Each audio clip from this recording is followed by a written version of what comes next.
Misty, how are ye? Welcome back to the Candlelit Tales podcast, where we tell Irish myth set to original music.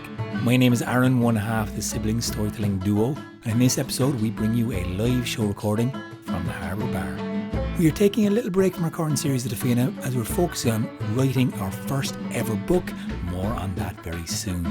For now, we want you to enjoy a live show recording because, well, we have a live show coming up next month in the Sugar Club on the 19th of December in Dublin, The Darkest Hour. Very special guest act will be opening for us and we'll announce soon on social media, so keep an eye on that.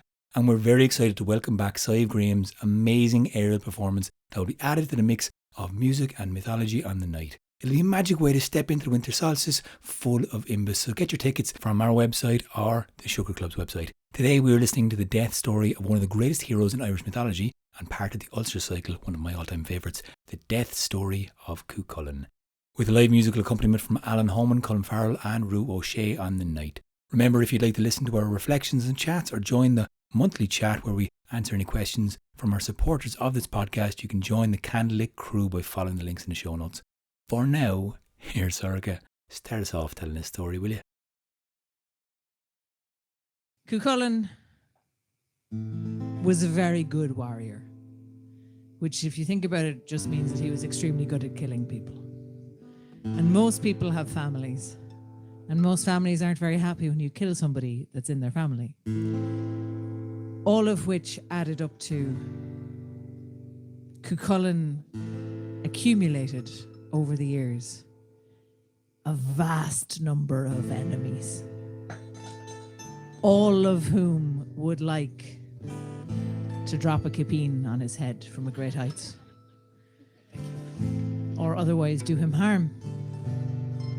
Now, chief among these enemies were sextuplets. I always have to think about that word for a second. Yeah, it's sextuplets. They were six twins. Yeah, twins, but there was six of them. 3 twins. Yeah, 3 sets of twins, or 2 sets of triplets. Actually, is probably more accurate. Anyway, Sextuplets it is, okay. sextuplets. They were the children of Cúchulainn, the sorcerer. And those of you familiar with the taoi will remember that one of the fights Cuchulainn had at the ford was against Cúchulainn and his 27 sons and sisters' sons, which Cuchulainn won. But Cúchulainn's wife was pregnant when Cúchulainn died, and she went to Queen Maeve for shelter and protection. And Maeve said, "I'll take you in." And as soon as she was delivered of her sextuplets, which was probably no fucking joke back in those days, Maeve promised to have the children raised and taught the most powerful sorcery in the world by sending them off to study in Egypt and Scotland, which is where the most powerful sorcery was to be found. And they grew up, and they grew up wise, and they grew up a little bit fucking weird, and they grew up a little bit uncanny, but they grew up powerful. And when they came back to her, when they were old enough and when they were grown and when they had completed their studies, she decided that it was time. And she asked them what they could tell her about the death of Cuchulainn. And Cúchulainn's 3 sons and 3 daughters looked into the future and they said, "Yeah, we can go and kill Cuchulainn. But you should know that whatever army you gather and lead against Ulster, he's going to throw 3 spears. And the first 3 spears Cuchulainn throws will kill 3 great kings. So you should know that as you gather your army." Now Maeve, being Maeve, her first thought was, "I didn't hear Queen, so that's fine." And she set about gathering an army, because there was another prophecy that she quite liked, which was that if Ulster's champion ever died, Ulster would be without luck forever, which all of the people of Ulster also knew, which makes this a slightly touchy story to tell in some places. Because Cuchulainn was Ulster's champion. And Maeve gathered this army. Everybody who had a grudge against Cuchulainn. The family of Nocton, the family of Kelcar, no, not Kelcar, what the fuck is his name? Not Crantail. Well, Calatan's already there. Cúchulainn McDara, not Crantail. All of the Ferdia and Fiach and Coo. There you go, Curd. Now you're on it. Fucking. Well, I wasn't expecting that one, all right? Sorry. It's fine when he forgets names. I'm never fucking allowed to forget a name. Fuck thing. Sometimes I forget names too, Aaron. Often a wee drum and trance. Anyway, she gathered them all. There were many of them. All of these people who really, really hated Cuchulainn and were eager at the opportunity to kill him. They started their march. And as soon as they started their march, up in Ulster, the curse of Macha hit like a fucking sledgehammer, and all of the warriors of Ulster were doubled over with labour pains. But they also knew that if the champion of Ulster were killed, Ulster would be luckless forever. So King Crohor, doubled over in agonising pain as he was, he gave orders to invite Cuchulainn, who still was unaffected by the curse of Macha, because he could not grow a beard, whether it was because he was still too young or he was just not able to grow a beard. Some people just can't, okay, it's fine. some people just can't grow beards and it's fine. Not a problem. Not a problem. Even No matter how much we want. It was he invited Cuchulainn to Omaka for a feast, and he had all of the non-fighting men and women present to distract, to tell stories, to gather together, to connect, and look each other in the eye, to be very present, and ignore the outside world and the war that was about to happen on their doorstep. And so, with all of this going on, King Crohor thought he might be able to lull Cuchulainn into a way of staying still. But the three daughters of Taladin, they started the noise of battle outside. They brought up such a strange noise from the outside that Crohor asked the musicians to play loudly, to play a flurry, to play so that they would drown out the war sounds that these daughters were making. And they were casting spells. They were making it sound like the surrounding hills were on fire, being pillaged and plundered. Shrieks and screams of death were all over the province. No one was dying yet, but the sounds made it awful for anyone around it. And so, more singing, more songs, more dancing, more drinking, more merry-making was ordered. And the music rose, and well, Cuchulainn was distracted to a point, almost. Every time he looked out the window and saw a flash, a spark or fire, he was turned away. A woman would ask him for a dance. The musicians would play in a flurry in a way that he could not get help but get carried away in the musicality of the day. Sooner or later, about 3 days in maybe, which is good going for us, but back then that's nothing. Yeah.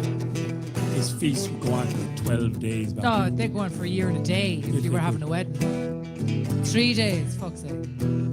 Small feast, only getting started. He realised that the noise of this battle outside was not going away, and there was an army marching. He needed Cuchulainn safe, and so he sent him to Glendamount, the quiet valley, where no noise would ever be heard from outside. It was so quiet, so still, so dead in Glendamount that all you could hear were the caws of the crows overhead. And in this silent place, Cuchulainn was led by Colm Kiarnach's wife, Anya, and his own wife, Emer. For distractions. Colin Garnick's wife Anya was pretty happy because, well, everybody fancied Cuchulainn. It was kind of he was the one that everyone kind of got, you know. As long as he kind of stood outside the obvious. Are you trying to say he was everyone's free pass? Yeah. Yeah. He was the one everyone got. The free pass. And so, although Colin Garnick wasn't overly mad about it, he was also doubled over in pain, so I don't think he really gave a shit about anything other than, ow. Fine, go right, Cuchulainn, I don't care. Ow, this is awful. How does anyone do this ever? I assume was going through his head. These parts aren't written down, it's all very external myths, as you know. But when Cuchulainn was led away by Anya and Emer to Glendonmore, they were spending nice times there. 3 days, 3 nights. They were bathing each other and doing lots of other stuff. Tickling each other, probably. I don't know. Very PG. However, the daughters of Cúchulainn found out which way they had went, and they cast spells on the fallen leaves to make them seem like they were an army emerging from the countryside. There was a whole host now marching, banging on drums. They were casting spells to see and make it look like the whole hillside was drowned in fire. And one woman came walking down where they were staying in Glendonmore in their small hut there. And she had the image and the appearance of Lauracum. Lauracum. See? He forgets names all the fucking time. I do. It's just making sure you're paying attention. Uh-huh. And Lauracum came to the door, disguised as Lauracum, I should say, because you know this was one of the daughters of Cúchulainn. And in the voice now of a northern woman, Lauracum exclaimed, "This was a disgrace. How could Cuchulainn be distracting himself? And look around you. The hillsides are burning. Ulster is undefended. This has happened before for the Taunbo Cúchulainn, and he was brave then, but was he not brave anymore? Could he not take up his arms and defend those that needed defending? Would he not stand up against this fight?" Cuchulainn was ashamed to think of the time frivolously wasted where he had engrossed himself and gorged himself in pleasures of the flesh and feasting and drinking, and well, he was ashamed to say he was Ulster's champion. In that moment he turned to Laig and said, "Yoke the horses," and he went to the grave of Macha. Well, Laig went to yoke the horses, but for the first time in his career as Cuchulainn's charioteer, the horse ran away. The grey of Macha would not come when Laig called, would not come to the bridle, would not allow herself to be yoked to the chariot. And Laig tried every trick, because he had a few. Tried shaking the bucket with the horse nuts in it, and the horse wouldn't come still.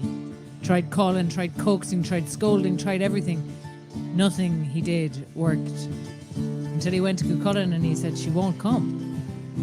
And Cuchulainn called out and said, "How dare you shame me by turning away from a battle? You've never refused me, you've never let me down."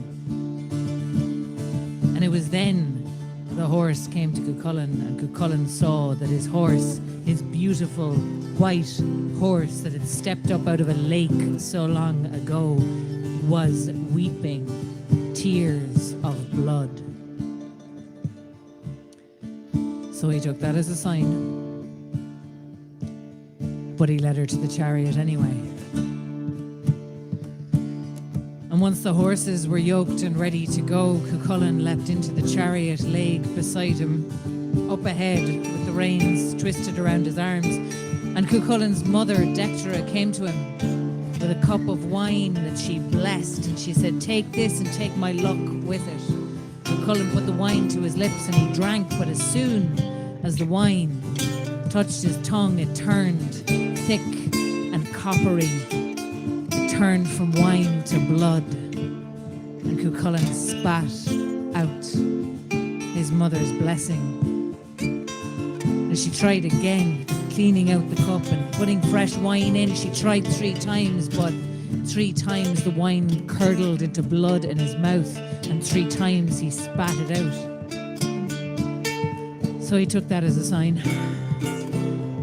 And on they rode, out towards wherever this army was gathered, wherever they were, Cuchulainn went.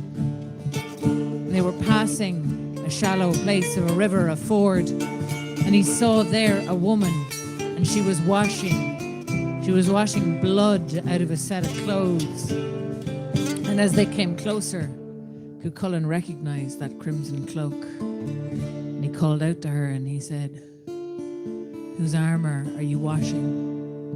She said, "I'm washing the armor of Cuchulainn, who rides to his death today." So that was a pretty unambiguous sign.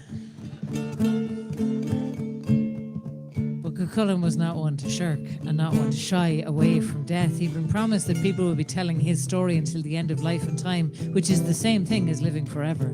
And turning away from his death, well, that would only give people no kind of a story to tell. So he carried on.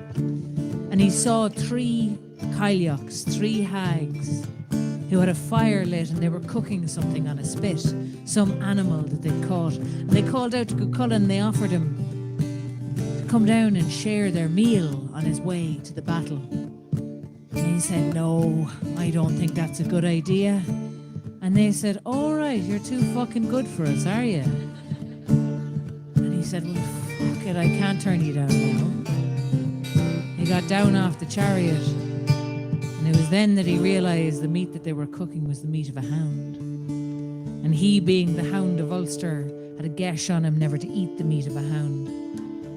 But he couldn't refuse them now, so he tried to take just the smallest, tiniest little bit in his left hand, and just the smallest bit, just for politeness, just to pass his lips.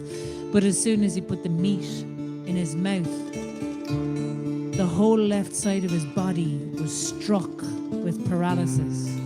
All his strength drained out of him like water. So he took that as a sign. But he got back up onto his chariot and continued down the road towards the army. Now knowing fully after all of these signs that he was going to his death, feeling weak, half paralyzed, but knowing this was the day for sure that he would face that end. And he tried to imagine how he had lived up to the expectations of his name.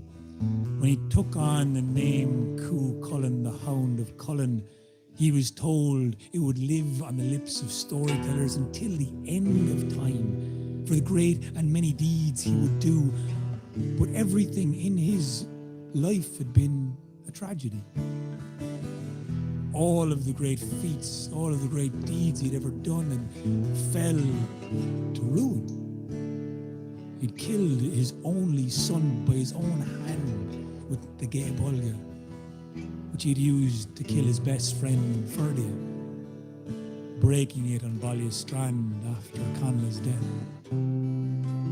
The Thornbow Cúchulainn, his greatest ever heroic deed, was a failure because the brown bull was stolen away by Queen Maeve after all.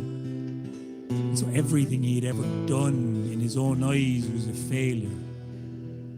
And this day he had assumed at least he would do something. He had the blood of the ever-living running through his veins. So he knew he had some chance still to make a great blast. Something that people would remember. But now, weakened as he was, he didn't know what he could do. But he was still going straight down towards the army. When he crested the hill, he saw an army, the likes of which he'd only seen once before, but it seemed bigger now. An army marching on Ulster to kill him. Because everyone in that army had a blood debt to Cuchulainn for all the lives he had killed, and he knew it was right that he died this day, for all the death and destruction, the heartbreak and the ruin he had brought. And yet, he faced it and whipped the horses to a slow trot, to a canter and into a run. They might as well run into it as fast as they can. Before they came to it, they saw 3 men coming towards them, and they slowed their chariot. They didn't see Lugud MacCúroy hanging close beside the 3 sons now of Calatin. These 3 magic doers, they called for Cuchulainn to give them one of his spears. They were afraid that one of their great kings would be killed with the first spear and 2 more after, and so they wanted to get these spears off of Cuchulainn, who laughed at the invitation, and so they threatened him with a satire. They would write such a satire that everyone would call Cuchulainn a coward for not giving them their spear. And so Cuchulainn said, "You want the spear, is it? All right, here you fucking go." And he threw his spear beautifully and straight through the neck of the first son of Calatin, who fell down dead. But Lugud MacCúroy, whose father, Cúchulainn MacDara, was now dead, pulled that spear, took aim at Cuchulainn's chariot, and let it fly, and that spear flew through the air with the birds hovering over, and it landed not on Cuchulainn, but the neck of the Grey of Macha. The Grey who had risen out of Lindia, the Grey Lake, that day Cuchulainn had tamed the mythical horse, fell down, breathing no more. The second son of Calatin said, "Give me your spear, or I will write a satire about you and all of the men of Ulster for not being strong or brave, weak in heart." Cuchulainn, now with a lot more vim and vigour, threw that spear out of anguish for the Grey. It came and hit the second son of Calatin in his chest next to his heart. A death's blow, no doubt. Lugud MacCúroy pulled the spear and threw it back, hitting not Cuchulainn but Laig in his chest. Laig, Cuchulainn's only ever friend, now dead next to him. Final son of Calatin called for the spear that would kill the great king, and Cuchulainn took it out and threw it through the stomach of the third son of Calatin, who groaned and died an awful death. And Louis MacCúroy pulled that last spear out and flung it straight at Cuchulainn, who was too weak, too broken-hearted to move, to duck, to dodge, to defend as he always did. And he took the spear straight into his gut. And the prophecy was true. The king of horses had died. The king of charioteers had died. And now the king of all warriors was dead. He knew this was a death's blow. Stumbled, and he decided he would not die on the ground. He would die at least standing up, and he pulled the spear out of him. As he pulled that spear out, entrails fell, and blood soaking him. Everybody now circled around him as he saw a great standing stone, Farrel. And he walked up to it slowly, blood leaking from his hands. And he didn't know what to do, but all around him he saw the warriors watch and wait, too afraid to make a move, waiting for Cuchulainn's heroic spasm, the warp spasm, to take hold, his anger, his deadly spear to be thrown at him. They knew he had one last trick in his sleeve. No one wanted to come near the brilliant warrior, even though he looked weak and wounded near death's door. And so he got to the standing stone. Not wanting to die on the ground like a dog, he was the hound of Cullen. He would die in his own 2 feet. He would stare death in the eye, and he tied himself using his own intestine, which is fucking long. And he tied himself standing up in that painful movement, but no pain was he afraid of, and he stood there. He tied his hand high, holding on to his sword, so it would look like he was defiant until the end. And he glared, daring the men to come near him, daring them, and every one of them backed away. As Cuchulainn faded and faded. And then he saw a black crow circle, caw and land. Was it the Morrigan, or was it just one of her crows? He didn't know. But she began to peck at his entrails that had fallen on the ground. And she began to peck and hop. And as she did, she tripped and there fell and fluttered and squawked. Cuchulainn laughed. And he smiled, one last smile. And as he breathed his last, he thought of his tragic life and all the death that had surrounded it. But in that last breath, he thought, someone might make this a good story at least. And the great hero breathed his last.